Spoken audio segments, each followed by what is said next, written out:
کو ایسی چنگھاڑ کے عذاب سے آگاہ کرتا ہوں جیسے عاد اور سمود پر چنگھاڑ کا عذاب آیا تھا، جب ان کے پاس پیغمبر ان کے آگے اور پیچھے سے آئے کہ اللہ کے سوا کسی کی عبادت نہ کرو، تو وہ کہنے لگے کہ اگر ہمارا پروردگار چاہتا تو فرشتے اتار دیتا، سو جو تم دے کر بھیجے گئے ہو ہم اس کو نہیں مانتے۔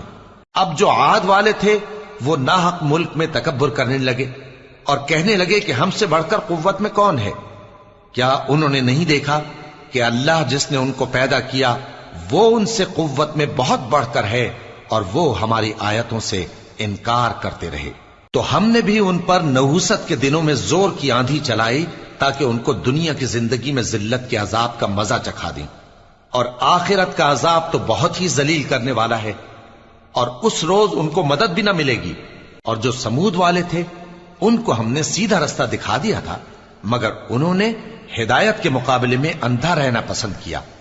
تو ان کے اعمال کی سزا میں ذلت کے عذاب کی کڑک نے ان کو آ پکڑا۔ اور جو ایمان لائے اور پرہیزگار رہے ان کو ہم نے بچا لیا۔ اور جس دن اللہ کے دشمن دوزخ کی طرف اکٹھے کیے جائیں گے پھر ان کی الگ الگ جماعتیں بنائی جائیں گی،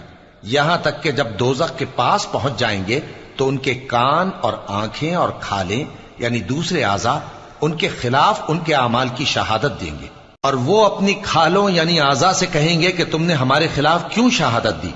وہ کہیں گی کہ جس اللہ نے سب چیزوں کو نطق بخشا اسی نے ہم کو بھی گویائی دی،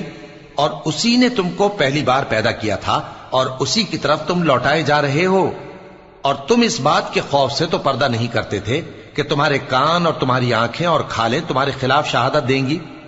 بلکہ تم یہ خیال کرتے تھے کہ اللہ کو تمہارے بہت سے اعمال کی خبر ہی نہیں، اور اسی خیال نے جو تم اپنے پروردگار کے بارے میں رکھتے تھے تم کو ہلاک کر دیا اور تم خسارہ پانے والوں میں ہو گئے۔